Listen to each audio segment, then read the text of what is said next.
All right, welcome everyone. We are here with, and I'm excited about this, Surinder Gill. He is a master at so much of what he does. Started with hypnotism, and now he's training with NLP. Of course, we'll be talking about what is NLP. So, welcome, Surinder. Oh, happy to be here. Thanks for inviting me, Ryan. Yeah, so cool. So let's kick it off. This whole podcast is about awakening and about hypnotism. So you started hypnotism, doing being a hypnotist a while ago, right? What got you into it? It's interesting because maybe to set the stage, I should talk a little bit about my background really quickly. See, I Yeah. was a police officer for 24 years, and I was also running businesses like retail businesses, ice cream shops, and restaurants, fish and chips with my wife. And I'm like, holy cow, I can't do everything. Like we get up to 6 locations after I left the police department. But even before, we were at three, and it was a lot. I was working too much. So I left the police department in 2014 to focus on that full time, and my brand vision was to grow to 100 locations. Well, we got to six, and I realized that okay, I'm tapping out. Not that it wasn't profitable, not that it wasn't working, and we had a system down. It was good. It's just not the lifestyle that we wanted. So I thought that I could make a living becoming a consultant and teaching other people. Mm. So I did actually do NLP practitioner training um, before I did hypnosis training, but then I went back and redid it because the initial NLP training I did wasn't from the Tad James School of NLP, which I later learned was very, very different. So Mm. once I discovered it, and I realized a connection between NLP and hypnosis, then I wanted to study hypnosis. So then I became hypnosis trained. And I just never looked back because I started to realize that I could help people one on one with so many issues because I helped myself. I had a phobia of public speaking, you know, and now I'm a trainer and I spend days at a time in front of the room. And the larger the group, the happier I am. Mm. And all of that went away from doing this mindset work. So the idea of becoming a business consultant and helping people grow from one location to two to three to four, that kind of fizzled once I learned about, how you can affect somebody at an unconscious level by learning to truly effectively communicate. It blew my mind, And as a police officer for so many years, I thought I was a great communicator. That's the kicker. Yeah, right. I did all the training at the police college, the interrogation training and the Mm. interviewing training. And I mean, Right. I'm not saying it wasn't great training, um, but it's not, it could be so much better. I know that now, right? They should have Right. hypnotists Right. in there teaching police officers how. Oh, that almost sounds dangerous, having a police officer know hypnotism. Here's something interesting. What they taught us back in those days, they called it Reed's 9 steps. Mm. They're not allowed to use it anymore because they were getting false confessions. Mm. And when I started to really study NLP and hypnosis and I compared it to what we were taught in Reed's 9 steps, it was hypnosis. Interesting. And yeah, and that truly was happening. People were actually confessing to crimes that they hadn't committed. And so that's why they're not taught that anymore. There's a new model. I don't know what it is, but I've got friends that have taken Yeah. it and they said, yeah, we're not allowed to use that old method anymore. Because That's there's ways to interesting. do it Yeah. ecologically, right? Yeah, yeah. And I'm going back to, so you're there, you're growing your business, and then you mentioned the word mindset. And Yes. is that kind of what leveraged you to becoming a consultant? Like you saw that was the greatest need and how you can help is helping people with their mindset. Well, at that time, what you mean when I thought that I would become a business consultant and help people Right. grow their retail locations? At Right. that time, it was three things. One was systems, Mhm. um, because the reason why I thought people couldn't get from one to two to three to four was because they didn't have good systems. Second Right. was communication skills and leadership. And then the third piece was the mindset, the mindset of um, staying positive and being able to focus on a positive outcome instead of playing the victim. And when things don't go your way, getting negative because you're not as Right. resourceful. Yeah. Right. And that's interesting. those three things. I'm thinking just like Alex Hormozy launched this huge book, broke a record of the largest nonfiction book launch, and it's about models. You call it systems, he calls it models. But yeah, that's a valuable tool for all businesses. And I'm wondering when you're there, you're thinking about consulting, doing consulting, and then you're like, okay, I'm going to take up this NLP training, and we'll loop back and talk about what that means for people listening. But what made you pick up NLP training as doing consulting? Well, because I had been a fan of Tony Robbins since I was in high school. Me too. Me too. Yeah, yeah. And for a guy who couldn't manage to read the books that my English teacher was giving me to read, I read those giant books that Tony wrote, and I Yes. devoured them, so I loved it. And so to me, it just made sense. I had never studied NLP formally in a classroom, but I was familiar with it. And so I think that's why in my mind, I was like, well, if I'm going to go somewhere to pick up some structures that I can then model to teach other people, I should probably take some training. I figured I'd be able to pick up the models faster than just relying on what I knew. That was kind of my logic. But once I got there, and it was actually in my NLP practitioner training, I can pinpoint the moment where my phobia of public speaking, boom, vanished. And it sounds crazy, but I'm telling you, that's the way it felt. It was, and I was a very black and white guy. Like I didn't really buy a lot of this stuff. I almost left. Yeah. I seriously, I did. I texted my wife and I'm like, I don't think I belong here. But I paid for the course and there was no refund and I booked a hotel. So I'm like, I'm going to stick it out. But I kind of felt like a fish out of water. They're Right. talking about things that I just didn't buy into. But then I was converted.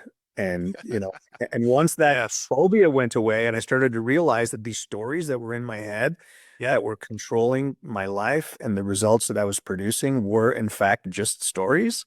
Yes. Man, that was a very changing experience for me. And so the reason that I switched from this idea of becoming a consultant, though, this is an interesting story. You're gonna like this. Yeah. So there's a lady that used to clean our house, and she came over one day, and she was always a very bubbly, happy woman, but not this day. This day, I could see bags under her eyes. She Yep. wasn't happy. She didn't greet me like she normally did. So I asked her what was wrong, and she got a traffic ticket for driving through a school bus stop sign. You know how the school buses have the stop lines? Right. Well, she was accused of driving through one. She claims she didn't, but she was accused of it. And the bus driver called the police, and there were no witnesses. But the police officer took the bus driver's word for it and gave her a ticket. She was devastated. She was in her mid-60s, never had a brush with the law in her life. Mm. I was going back and forth on weekends doing my NLP training. So I said, hey, would you like me to try this little technique with you? She said, sure. So I literally read out of the book. Like literally, I had her eyes closed and I pulled Yeah. my book out. I didn't want her to know I was reading. Right. It only took about 7 minutes. And then she had this look on her face when she came out of it that even surprised me. I wasn't really sure if this worked or if it didn't. She texted me later and said, I felt lighter when I came into my house. That was it. I didn't know what to make of that. I mean, I realize now that this is very common for clients to say that, oh, I felt lighter after your session. But at that Yes. time, I had no idea. And so then I got a call from her daughter, and her daughter says, hey, you worked with my mom, and she's been fine. She had developed insomnia as a result of the traffic ticket. She said she came from your house that day, and she's been a completely different person since. Wow. After I- 7 minutes of Yeah, reading 7 from a minutes. book. And I was even Yeah. surprised. Wow, this is insane. So she said to me, she goes, I have a Pepsi addiction. She was drinking lots of pop. Yeah. Uh, she has a video testimonial on my YouTube channel, and she talks about how she does not drink Pepsi anymore, but she doesn't mention how much she was drinking. And I told her I wouldn't mention anything that's not in her video. So I can't tell you how much it was, but I'm telling you it was a lot. She hasn't touched a can of Pepsi since. Wow. So How long did that take? Like, did you um, work it? So with her, I actually did like back in those days, I was doing a 12-hour like breakthrough protocol. Right. Um, I have now reduced that to 8 hours because I have a lot of the content reduced to video. So my Okay. clients will watch certain videos before and after each session, so I don't have to repeat a lot of the theory. Nice. Um, But I honestly, I don't, this was years ago. I don't remember. I think I did the full breakthrough with her, but I think that was only after she had the success with the Pepsi. I think I just did one session with her and then she measured the results and was like, oh my God, this is amazing. And then she came back and I did the entire protocol. Yeah. That's so cool. Okay, Yeah. so Yeah. for the people listening, they're hearing NLP, NLP. So okay, so what is NLP? So let me first tell you what it stands for, and then I'll give you a brief history of Yeah, where it came great. from. Okay, so neuro, it refers to what's going on up here in your brain. And when you are interacting with whatever stimulus you're interacting with, you are creating an internal representation, and you're doing that through your five senses. So Mhm. you see things, you hear things, you feel things, you smell things, you taste things, um, and you talk to yourself. So it's kind of like a sixth sense, right? So you create an internal representation, and that's the neural part. Linguistics refers to language. And the only way that we can actually explain the world around us is by using words. And if you think about words as being like symbols or just as, labels, then what happens is when we use words and sequence of words and words in conjunction to each other to formulate thoughts and ideas, it's really advantageous because we can then recall information. We can talk to other people and say, "Hey, let me tell you about my experience." We can write it down. We can write books. We can grow our knowledge base. That's the upside.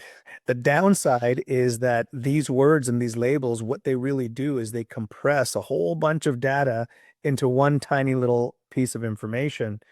And so then we start to buy into that tiny little compressed piece of information and we start to treat it as though it's the reality, but it's not. So the words that we use to describe reality are not reality. Mhm. They're descriptors. And what we tend to do is we tend to live inside the descriptors as though the descriptors are reality.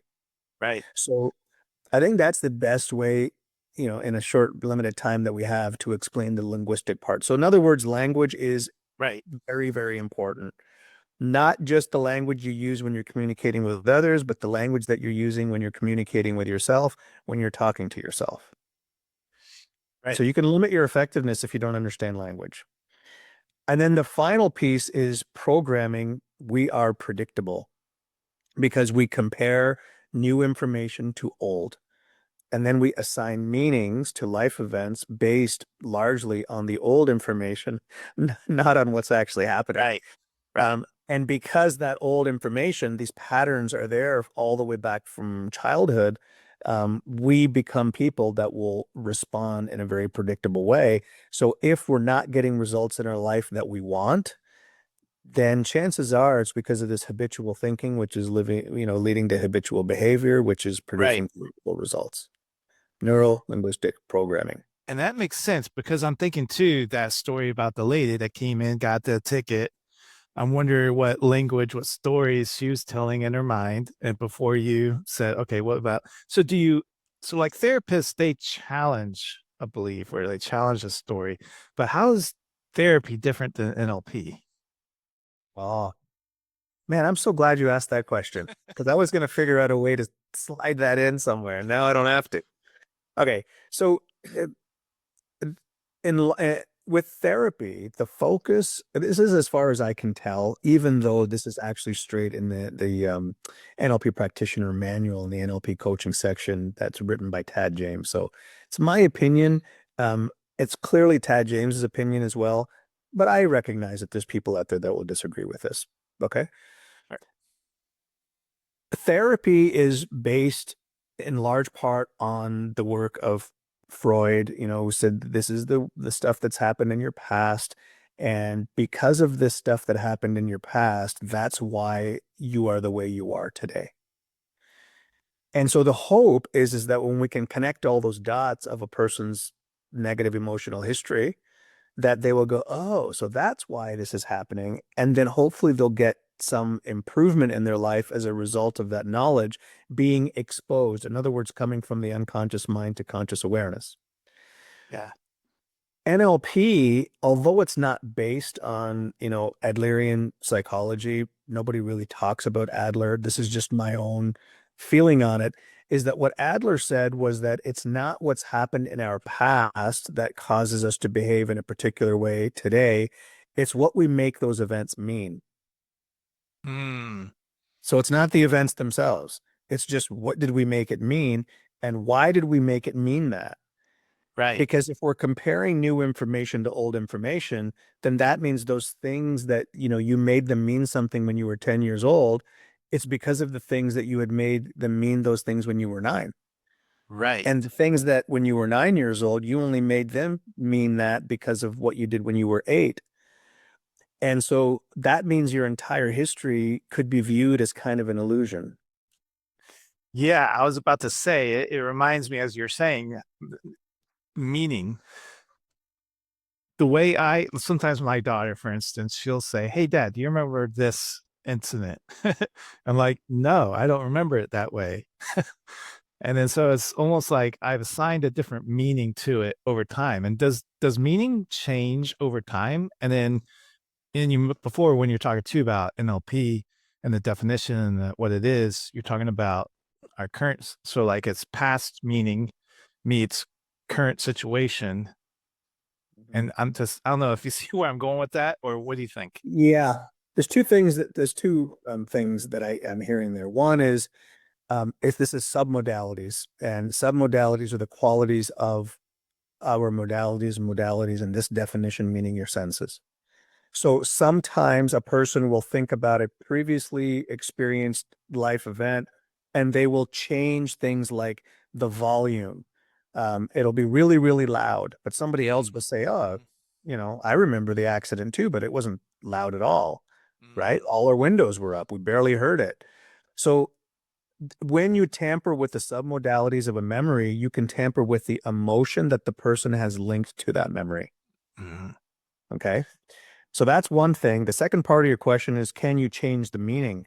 Well, yeah, because if you have a life event from when you were 10 years old, you interpreted that life event based on the knowledge and life experience you had as a 10-year-old. right. But when you're 45 years old, you've had a lot more life experience. So you could go back to that event when you were just 10 years of age, and you could apply the knowledge and wisdom that you've gained over, the 35 years between age 10 and age 45. And you could look back at that event and you could reinterpret it in a very different way. Hmm. And you could remove or at least significantly reduce any negative emotion that may have been linked to that event. Interesting. And then I go back to therapy too, and how a lot of times therapists tend to dig into that event. And with NLP, isn't that a little different? Like you dig like I've heard of something like T-1 and T+1. Yeah. So that way you don't have to touch the wound to heal the wound. You absolutely don't. So all coaching is, as far as I can tell, this is my opinion. All good coaching programs will have a regression component. And it's simply because we are making the meanings up as we go, and we're behaving based on the meanings we're assigning, and we're assigning those meanings based on our past. So that tells me that we do definitely have to go into a person's past. What we don't have to do is re-traumatize people by regurgitating those old painful memories over and over again, hoping that the more we talk about them, that the more conscious we become of them, that the more we will understand why we feel the way we do, and then hopefully we'll have less of those bad feelings. It works for some people. It doesn't work for everybody. And for many people, it works really well after the first session or two. Because if they have never considered that they are the way they are because of their past and you expose that to them, that can be very therapeutic. Right. The problem is once they've made that progress, they can become addicted to that um, person that gave them that relief or the method in which Right. they got that relief, which was therapy. And so then they go back the following week, and then they go back the following week. And sometimes they'll go back every week for months, maybe even years, even Yeah. though they're not getting any better. But they're convinced Interesting. that, well, maybe the next session will do it. Why? Because they had that big success early on in the Right. process. If you go to, if, you know, I hope maybe you can put a link to my YouTube channel somewhere. For sure. If Yeah. people go to my YouTube channel, there's no shortage of testimonials that I have from people that have had, in some cases, years of therapy and still not able to get past their difficulty. And after just one session, they have stopped having panic attacks, or that, they're, many of my clients get off their medications. I want to Right. be clear that I'm not a doctor, so just correct Right. me. Right. But they have come back and told me that, listen, I've gone back to my doctor and I told him I'm Yeah. not sleeping till noon every day. I'm back to work. Right. I'm happy again. I'm going out. I'm socializing. I'm actually sleeping through the night. Okay, well, go back and tell your doctor. Maybe this medication that you've been taking is not going to be necessary anymore, or maybe the dosage can be reduced, which is another thing that I hear from my clients. Right. And I know if it worked on me, like it doing the medication, doing the therapy. It's just like I felt stuck. And the more I did it, the more stuck, and the more medications, the more therapies. And then doing something like NLP and hypnosis, I was like, oh, it's like the rain just kind of goes away and the Yeah. sky starts shining. And it's like, oh, this stuff Yeah. works. And so the other part of your question was, do we have to go back and keep retouching those wounds? Hmm. We don't actually have to touch them at all, in the sense that we can do this work content free. What that Hmm. means is that a person who doesn't want to talk about their deepest, darkest secrets with another human being doesn't have to. They have to visit it. They have to close their eyes. They have to follow my instructions, or, the NLP coach that they're working with. But they can keep all of the content to themselves, meaning they don't have to verbalize it. Right. I love that. I love Yeah. that. And Well, then, that's the one thing that stands in the way of a lot of people reaching out for help. Some people know that they need help, they want help, but they can't stand the thought of having to talk about something with another human being. mm, And so they are attracted to NLP if they can get the benefit and they can relieve themselves of the burden and the emotional anchor of some event, but they can do it being in a room with another person or on a Zoom call with another person, but not having to disclose the details. That's very important to a lot of people. seriously, and that's amazing too. And I want to go back to, I want to talk about the people it works for. And you just briefly mentioned too that it doesn't work on everyone. Who are those people that this might not work for? Well, so I handpick my clients. I don't have any way for anyone to pay me for my services until I have a consultation with them. And because there are some people that this isn't appropriate for. If somebody has, is schizophrenic, or is, diagnosed with, bipolar or something, I'm not even suggesting that it couldn't be beneficial for certain people. It's just that there are certain people that I think it's not wise for people who are life coaches, which is, that's what I am, Mm-hmm. to work with. So I think it's important to stay in your lane and to know Right. what it is that you're good at.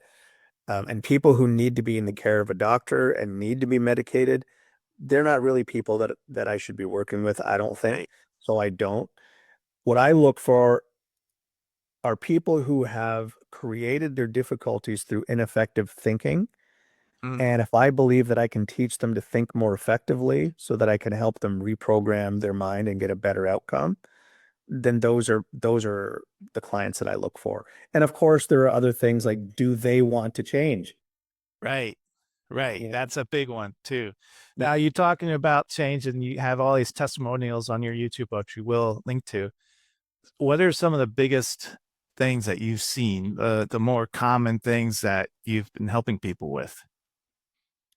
The most common things are the biggest. Well, you said biggest first, so let's talk about Okay, let's talk biggest first. Yeah. this is the one I like to talk about the most. So, Let's talk uh, about it. Yeah. so this is a woman that had agoraphobia, and I'm thinking most people know what that is, but those of you that don't, it's when your anxiety gets so severe that your world just starts to close in on you, and eventually you can't even leave your home. Mhm. So the only place people who suffer from agoraphobia feel safe is inside their home. And there's different degrees. Some people can leave, but they don't feel comfortable. Some people will get out once a week. This was a woman that hadn't left her apartment in 19 years, Wow. other than going out onto her front step. Okay, 19 years. 19 And years. yeah, Yeah. yeah. So she called me and I went to her place. I hypnotized her. I did 2 sessions with her. First one was 2.5 hours. Second one, I think, was only 90 minutes, but she was already going out of her house after the first one. I just went back for the second one. That's incredible. 19 years, one session, out the house. So I hypnotized her. I took her for a walk and she was fine. And I asked her the question. I said, so what's going on with your agoraphobia? She goes, well, I've had 3 psychiatrists tell me that I have agoraphobia. Mm. And I said, well, now you've got one hypnotist that tells you that you're fine. Who do you want to believe? She goes, well, Oh, I believe nice. you. I Yeah. love that choice. Yeah. Yeah. And so I just walked around there was like a hedge that separated her from her house. And I said, once I get to the other side of the hedge and you can't see me, I want you to, let's go back into your house. I didn't want her to anchor this confidence of being outside to me. Otherwise, I would have to be with her every time she went outside her Good house. point. Right. So I left because I wanted her to experience that. She came around the corner with a big smile on her face. Amazing. Oh, here's the best part. Yeah. Probably 3 years after that, I was doing an NLP training in Brockville. I called her and I said, hey, I've got 19 people. I'm doing a training. It's not that far from your house. And I'm teaching them to do the kind of things that I did with Yes. you to help you. Would you mind coming and talking? She said, sure. So this is a woman that couldn't leave her house for 19 Yep. years because she's so anxious. And she came to the Hampton Inn, knocked on the door, walked in. I introduced her. She stood in front of the room and she talked for about 20, 25. Couldn't get out of her door for 19 years. Yeah. And now she's in front of a room of total strangers speaking in public. Yeah, that's one I talk about a lot because it's that's a kind of a big deal, right? It's a huge That's transfer. a huge deal. Yeah. The other ones I'm really like I do a lot of smokers, weight loss, lots of people who have panic attacks, of course, the people with the phobias, flying phobias. Yeah. But I've had a lot of success with people with misophonia too. And this is More one that many, Misophonia. Yeah. yeah. So here's the funny thing. The first person that called me for help with misophonia, I had no idea what misophonia was. I don't think a lot of people do. No, 'cause I'm not a psychologist, I'm an Right. ex-cop that took an NLP and hypnosis training. So, Tony Robbins fan. Yeah. and a Tony Robbins fan. So the guy asked me, said, can you help with misophonia? So I grabbed my phone and I said, well, it's possible. Perhaps you could describe your symptoms. I didn't know what it was. So I started Googling it. And I told him, I said, by the way, yeah, I'm looking at what this is. Absolutely, I can help you, but I didn't know what it was. I had to look it up. She had to laugh over that. Um, but look, What is it for the people that are listening? sorry. I didn't even tell you what it is. So misophonia is when you have like an anger response, or severe irritation, usually anger to certain sounds. Oftentimes those sounds are sounds people make with their mouth when eating or chewing food. Yep. So Yep. some people can't go to a restaurant because if someone slurps soup, they will lose. Oh, man. I imagine people are listening right now getting angry. Just imagine hearing the sound of slurping Oh, soup. yeah. I honestly, I didn't even know Or smacking their thing. lips, eating. These are things that for a lot of people, Yeah. it really, really negatively affects their life. So anyway, yeah, I helped this person. And then other people started to see the testimonial on YouTube, and then they started calling me. And not everybody wants to, have their information out there on YouTube like that. So not everybody's giving me a testimonial, but I probably have 3 or 4 from people who have had misophonia and they're fine. Their symptoms are reduced to a level where they basically say, look, I don't identify with that label anymore. And I had one lady call me. It wasn't for her, it was for her daughter. But she said to me, she goes, we're scraping, we're doing everything that we can now because the experts have told us that there's no way to really fix misophonia. And I said, really? I said, have you seen the testimonials from the people who I have helped? She goes, no, I haven't. I said, okay, well, I'll send them to you when we get off the call. She goes, I find it interesting that the experts are saying that you can't fix it, but you're saying that it's fixable. And I said, well, that's because I'm not educated enough to know what I can't do. Yes, Right? exactly. I believe that you have thought your way into this, and I believe you can think your way out. And maybe if I believe it strongly enough, your daughter might be able to borrow some of my belief. And if she believes that she's not affected, then guess what? Yeah. Right? We call this the placebo effect. It's nothing new here. Yep. Right? Yep. Yeah. And I want to loop back to it's incredible, that testimony about the woman that couldn't get out of her house and now she's on public stage. So she went to your training. So this is where we're leading. You do this NLP training for other people to learn these skills, right? Yes. Yeah. Yeah. She came to the training. She didn't do my course. She came as a guest speaker. But yeah, what I do is I realized that I could help people and I had a full schedule of clients, but I also realized that helping people one-on-one, I wasn't going to make this, this dent on this planet that I want to make. So I figured, why not get certified myself so that I can certify other people as NLP practitioners and master practitioners. So that's what I do now. And I run 3 trainings at the practitioner level, 1 training at the master practitioner level, and I also have a level 3. So let's talk about that actually. Yeah, So let's talk about the it. ways to work with me, one is you can work with me one-on-one. Sometimes that's the best, depending on the person's circumstances. Sometimes they work with me one-on-one and they do my training courses or at least the NLP practitioner course. And some people who are really interested in being a coach and learning the tools to coach other people, but they don't really have any issues themselves. I mean, not that we all have some issues, but generally speaking, they don't have a whole lot of remedial stuff that needs to be dealt with. It might be appropriate for them to just go straight to the NLP practitioner course and not bother working with me one-on-one. The level 1 course, I always describe this as the way that a person can really recognize that the stories that they're telling themselves are not real. Mm, And so it's a 6-day, very, very transformational experience where we teach, I teach the techniques.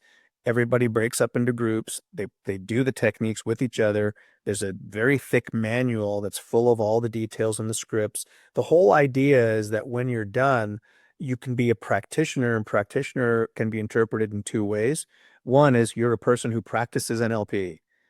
Um, but it doesn't mean that you're a coach that helps other people, mm, right? If you practice a certain religion, that doesn't automatically make you a minister. right. And so that's the idea. Having said that, many people who do my NLP practitioner training course with that intention, they just want to be a person who thinks more effectively and has a better life and it's personal growth and development. They realize that, yeah, but now I have the tools that I can actually help other people. So sometimes they don't really go into it with the intention of becoming an NLP coach, but it happens because they recognize the power of the Right. tool. And it could be a side hustle where they can make some money, or it could be something they do for people for free. Or if they're in management in their job and they have like a mentoring role, I've had people like that. They say, yeah, I use it because I have a mentoring position. Yeah. And so I use these tools to mentor people. So they don't monetize it in the traditional way of with the way a coach does, but they do monetize it because they're using it as part of their job. It's a lot easier to shine and Yep. get promoted when you're using NLP in your work. Yeah. So that's level 1. Level 2, if level 1's knowing that your story is not real, level 2 is learning about the structure behind the story. Because all of our stories are unique to us, but the method that we use to construct those stories, that's not really unique at all. So all human beings have certain things that they do in common, and we explore those things. Some of those things we call meta programs, and then there's also values levels. And once you learn that at a deep level, when people communicate with you, they kind of give a lot of information away that most people miss. Right. That's kind of the idea. Level 3, which I call that the higher conversation, there's some more esoteric teachings there, and it's a little more spiritual. I do that in Mexico once a year. Now, that's an invitation only, and you have to do level 1 and level 2 in order to get invited to level 3. So the only thing that would stand in the way of somebody getting invited to level 3 is if there's 2 things. What we teach in NLP is to move from the effect side of the equation to cause. I Okay. love that. Can you say that one more time? That's really powerful. Yeah, to move to the cause side of the equation instead of living your life at effect. I know that's not how I said it, but that's what I mean. So Yeah. we have cause and effect. Every effect that you're experiencing in your life came from something. There's a causality. And once we realize that that cause is actually us and Yep. not the other guy, Yep. then our life improves because then we take radical responsibility for all of our results. And when things don't go well, we look in the mirror and say, what did I do to create this situation in my life? Um, and when we teach that to people, they tend to not really push back on it because it's so true. It resonates with them at a deep level. But there's a big difference between just nodding your head and agreeing and saying, yeah, I think that that's true. There's a big difference between doing that and actually embodying the learning and living it. Right. So that's one thing I look for is this a person who's actually who actually understands cause and effect and is applying it to their life and is getting better results as a result of understanding this model? Or is this a person who could answer a bunch of test questions and get 100% because they understand it, but they don't actually live Yes. it? Yes. That's not a person, in my opinion, that's going to be served by going to the higher spiritual levels. Right. The second thing is this idea of perception as projection, right? As made famous by Carl Jung. What's outside of us is really just a reflection of what's inside. And it's to what degree does a person understand this? Because once again, we can explain perception as projection. People can contemplate it, and talk about it with their friends, read a couple of books, watch a few YouTube videos and say, I got it, but these are concepts and ideas that are pretty easy to learn, but they're almost impossible to master. And so what Yes. I'm looking for is a level of mastery that tells me that, okay, this is a person that's well suited to now open up a new way of thinking and go to the next level. And if a person's not quite there yet, then that doesn't mean they never will be. It just means that maybe they need to wait or do some more work before they go into the next level. Yeah. I always tell people, if you look at your unconscious mind as a filing cabinet that's full of files, what we can do with NLP training is we can go into that filing cabinet and we can change those files because you're comparing new information to those files. That's So if right. those files are no good, your life's going to be no good. That's a great analogy. And the more we change the files, the actual way I explain it, if we have time, I can take a minute or two to explain, is that Yeah. if the filing cabinet's your unconscious mind, and that's position 3, position 2 is a filter, and there's a little man sitting on the filter. Position 1 is your conscious mind. And so when you experience something in life, it's like you take that little packet of information, you throw it up to the little man, and you say, hey, figure out what this means. And the little man says, okay. And he hops off the filter. He goes running into the filing cabinet. He starts ripping open drawers and he finds all kinds of stuff. Yeah. And then he compares the new information to old information. He blends it all together and he turns that into a meaning. And then he goes back up to the filter with the meaning and he looks down at your conscious mind and says, I got it. Here it is. And he throws down the meaning to your conscious mind. And then your conscious mind says, oh yeah, that's why I can't do this. Totally makes sense now. Yeah. It's might be This is why I'll never be able to quit smoking. This is why I'm not good enough to get promoted. exactly This is why I shouldn't open my own business. because the old files said so. Yeah, yeah. And so if we can reframe the filing cabinet, then we can produce better results. Yeah. And there's a limitation to that as well, because the files are only based on our sensory perception, and that's based on our 5 senses. If you ultimately want to live a life that is, your highest potential, you're going to have to get outside of the things that you have perceived through your senses. Yep. Because that will make your life better. Don't get me wrong. And if you want to settle for that, that's okay. I don't want to settle for that. Right. There's I want to something shoot more. for the stars. There's something more. Right. There's something more. And so what we have to do is we have to go to that something more, and that something more is in the spiritual realm. What I see sometimes with people is they don't do the necessary work first, so they don't get their filing cabinet in order. They just go straight to the spiritual stuff thinking that that's going to fix it. And there's no file for that. They're like, oh, I can't. No, The little guy on the filter, he's like, where do I put this? exactly. Which is why many times these people that do this, they will say all the right things. They will talk to you as though they really got it figured out. Um, because they are speaking the truth. They truly are. The problem is, when you ask them about their life is a mess. Mm. So they're saying the things that they're saying are not matching the reality that they're creating for themselves, if you know what I mean. And that goes back to what you're saying about Jung. What was the quote again? The something about the way I paraphrase Perception is projection. perception and rejection. And the way I paraphrase it is you create your own reality. Yeah, So that's what I'm say saying. more to say more to that. How so like and I'm sorry to kind of launch into that is you mentioned laddering or doing it in steps. Like if you go straight to the spiritual realm, you're going to be like, oh no.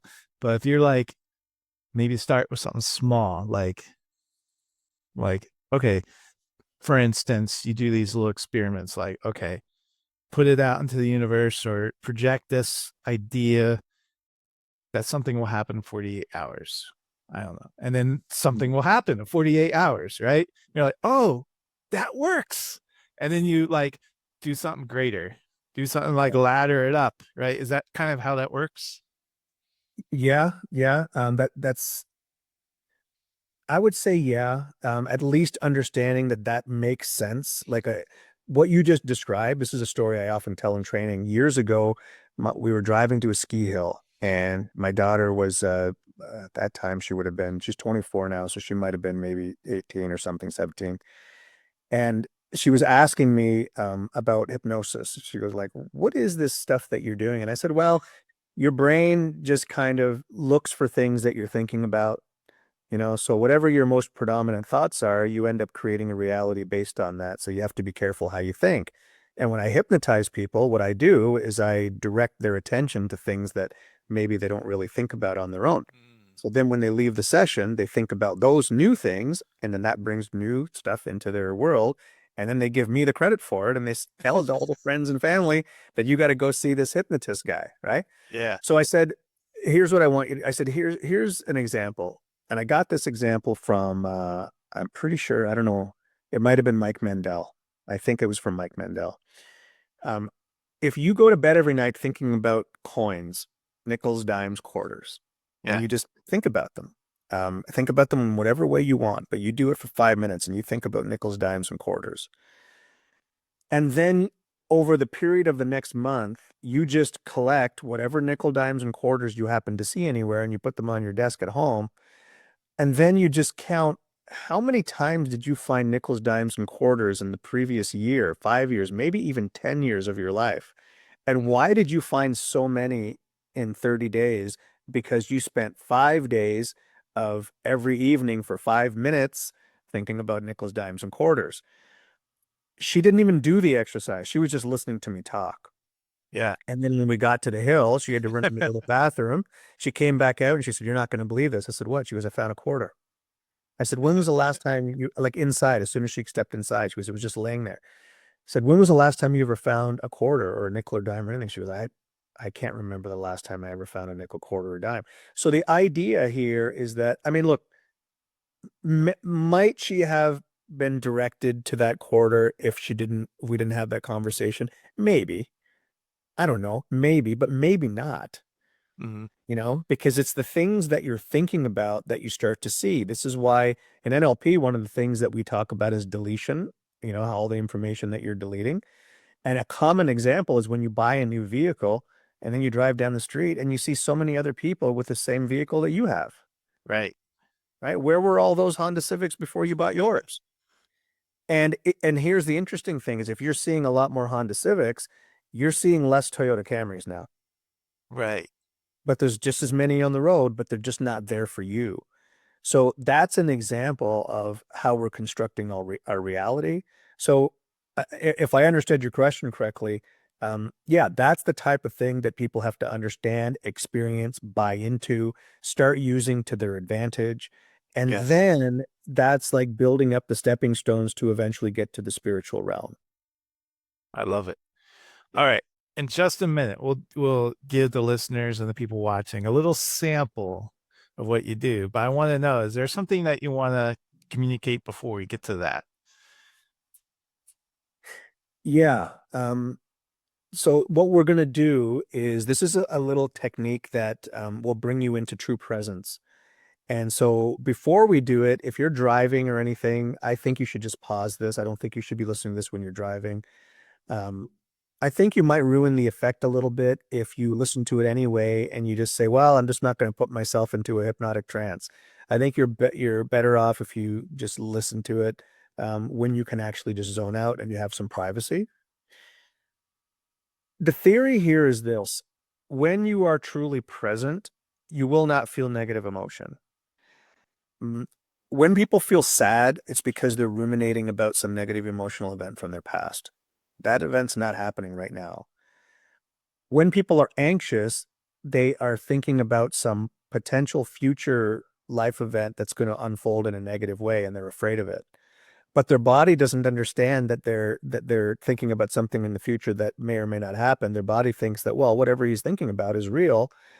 So it starts to produce, the stress hormones and so on, and you start to feel anxious. This is why people can put themselves into a panic attack over some event in the future that's probably never going to happen or may never happen.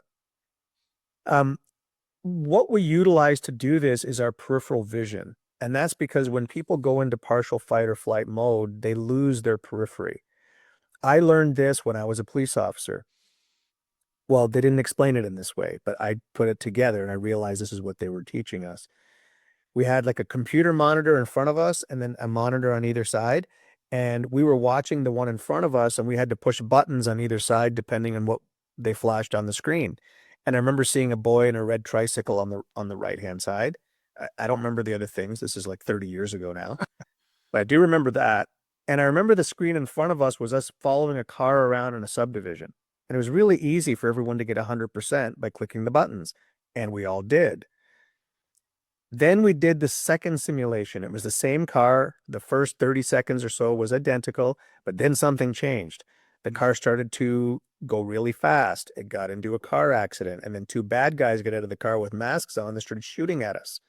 Because in the simulation, we were supposed to be the police officers. Right. Well, we missed half the things on the side screens. Interesting. I didn't see the boy in the red tricycle. I was convinced he wasn't there. Right. They played it again and they said, okay, now that you know how it's going to unfold, take a look, because nothing on the side screens changed. All the same images were there. You just didn't see half of them. Wow. The reason for this is because when you go into partial fight or flight mode, you start to lose your peripheral vision. Yeah. Because your brain is saying there's a threat. We better focus on the threat. It's a survival mechanism. Now, ideally, it would be best if you could maintain your peripheral vision so you could remain calm. But the fight or flight response is there for survival, right? Now, you might say, but you were in a classroom. There was no need to go into fight or flight. Your brain, your nervous system doesn't know the difference between something that's vividly imagined or something that's real. Simple as that. Right. So if you're buying into the exercise, then your body is going to start to behave as though you're in a real car chase and someone's really shooting you. Okay? Or shooting at you. Yeah. So, and you will also lose your hearing, or you could not lose your hearing. You can be selective. They call it auditory exclusion. And this is actually something that happens in policing or probably in military or anywhere where people in high stress situations, there's gunfire, is that if they get interviewed after and ask questions like, your partner that was standing 6 feet beside you, how many rounds did he fire?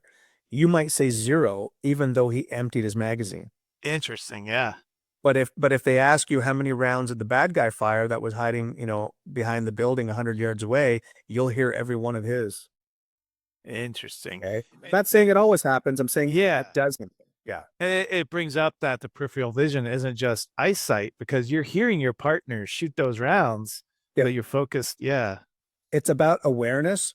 So the idea here is that if you can adjust your physiology to be that of a person that's very calm, that's the fastest way to calm down and to feel present. And the default setting for being present is always a positive state. It's never a negative one.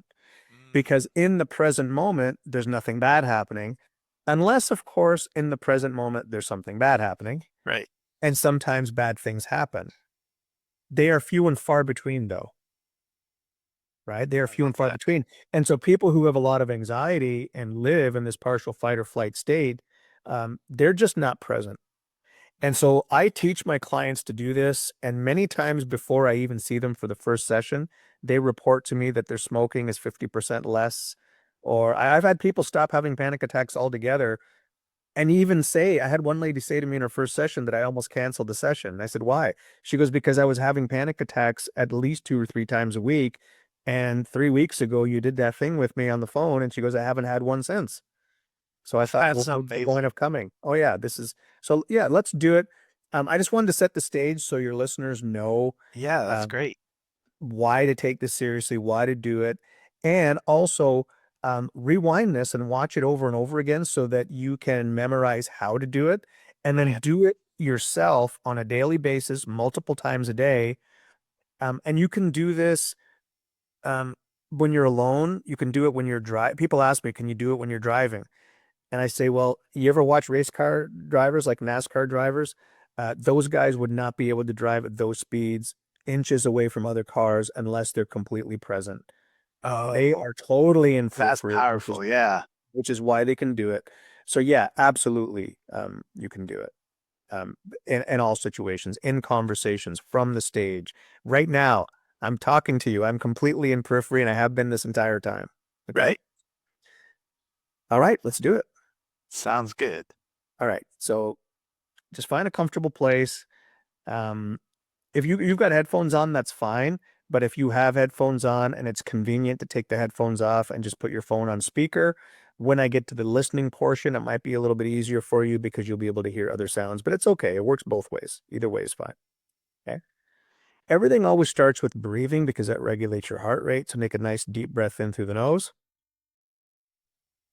and then just release it. Take another deep breath in through the nose. Hold it for 4 seconds. And then just let it go. And now just settle into a pattern of breathing. Open your eyes. And as you're looking straight ahead, I want you to tilt your eyes up. Don't tilt your head, just tilt your eyes up, look up, and focus on a spot. It doesn't matter if this is outside or if it's inside or if it's on the ceiling, wherever. Focus on that spot in a lazy kind of a way, almost like you're looking right through that spot, spots on either side, left, right, above, below, and start to expand your vision into the periphery.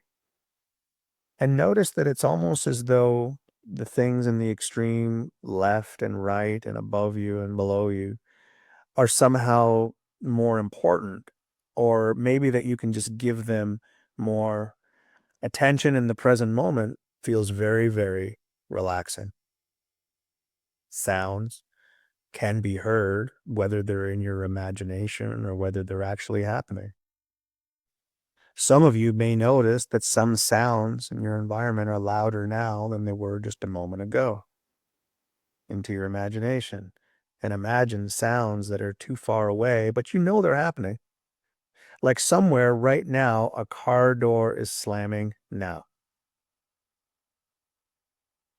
And there's a sound of a dog barking. Somewhere, a baby is laughing. And now just feel the feelings in your body, the temperature of the room, air on your exposed skin, and go all the way back into the periphery, expanding your peripheral vision. And just notice how present you feel. You know what? Try to feel any anxiety right now or sadness. Actually, you know what? Try to feel any negative emotion right now. And notice that the harder you try to feel it, it's like the more distant it is.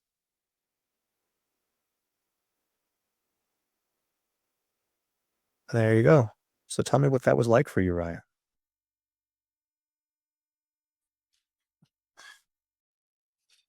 Yeah. So that's fun because in hypnosis we talk about convincers, like we do, and as from a stage hypnotist, uh, I'll be like, okay, try to open your eyes or try to unstick your hands or but you're using it as try to feel that anxiety or try to feel a Yeah. negative emotion as like, and then I don't know if you caught it, but I chuckled a little bit because it's fun. Be like, oh, yeah, you know, you can't feel anxiety or these negative emotions when you're expanded your peripheral vision. Yeah. So that's fun. And I do use some hypnotic language there because I really want to make sure that it works really well. But I want to be clear, it doesn't work because of the hypnotic language. It Right. works because of physiologically what's happening in the person. Because when you do this on your own, you're not using hypnotic language with yourself. Right. You know, you're just, so I could have done that entire thing. If you have, you know, out of 100 people listening to this, let's say, if I didn't use any hypnotic language whatsoever to get them into that state, maybe 60 of them would have said yes, I felt less anxiety. But by Right. throwing that little bit extra on there, maybe 72 or 73 to Yeah. say it felt, and that's what I was going for. But it's not necessary. It's just that I'm a hypnotist, so I have those skills, so I use them. But on your own, if you're listening to this, I encourage you to just do this as a matter of course. And you will snap in and out of it, by the way. Don't worry about that. Several hours will go by and you'll be at work and you go, oh, I was supposed to be doing that today and I forgot. It's normal. Right. That's normal. Um, but the more you do it, the lower your cortisol levels will go. That adrenaline that doesn't need to be there, that trickle that you get, it'll Yeah. reduce or maybe go away. And I've had people. I'll leave you with this one final story just to make sure that the people who are watching this actually take this seriously and do it. This was a woman who she told me that when she would leave her job, that she was really good at her job and fooling people that her life was great. But Mhm. she said it took so much energy out of her that it was strange when she would get home by 4 o'clock, she would collapse on the couch and fall asleep till 7. Wow. I taught her to do this, and I'm usually about 2.5, 3 weeks out for new clients, which is why I do this with them on the phone before they come to see me, because I want to give them some measure of relief. If they're weight loss clients, I want them to start losing weight. If they're smokers, I want them to stop smoke or cut down their smoking, and they always do. So with her, I wanted to give her some relief. She came to her first session and she said after 3 days of doing this, now she bought into it big time because Yeah. she was living in such fight or flight that when I did this for her, she cried. So she really bought into it and she was doing it at work and she was doing it on the weekend. She was doing it in the evenings. She loved it. She said it took 3 days and she came home and she stopped collapsing on the couch. Her husband came home from work. So why are you awake? He was so used to her being asleep. And she said, I called this guy. I've been doing this thing. I feel great. Right. So it works. It definitely works. Works. And the reason I put myself into the state before I do a podcast interview or something is I don't know what questions you're going to ask. And Right. I want to make sure that I have access to all of this data that's up here, and that I can pull the right file at the right time. The more present I am, the more positive state I'm in, the more resourceful I'm going to be. If That's I right. show up here and I'm feeling a little bit anxious and I'm like, oh, geez, I hope they like me. I don't know Ryan. I've never met Ryan before. Right. I got to meet a new person now. If I come into this like that, this is not going to be as interesting, interview. And I'm going to get off the call and I'm going to go, oh, why didn't I say this? Mm. No, what was I thinking? I don't want to do that. I want to get off this call and go, that was fun. That was awesome. I wonder Yeah. if we're going to do it again. Right. Yeah, exactly. Exactly. And so, yeah, Yeah. for the people that do want to have this conversation with you, I'll be sure to drop those links in the description, either as a one-on-one or NLP. Yeah, yeah. And I do free consultations. You'll leave with value. That Yeah. much I can promise you. I don't do any type of high pressure or anything. I just say, look, this is what I do. If it's a good fit, you'll know that. And if it's not a good fit, you'll leave with some value. But I love having these conversations. The more I can spread Yeah. information, the better. And I love, like you said, that one lady that almost canceled the appointment with you because that consultation, that free call was like, oh, okay, I'm good now. Yeah. Oh yeah. So that's how much value you're giving in just booking that call and talking to you and getting something out of it. Yeah. No, that would be great. Cool. All right. Thank you so much, sir. It was a pleasure. I appreciate the opportunity. That was a lot of fun. Thank you, Ryan. Yeah.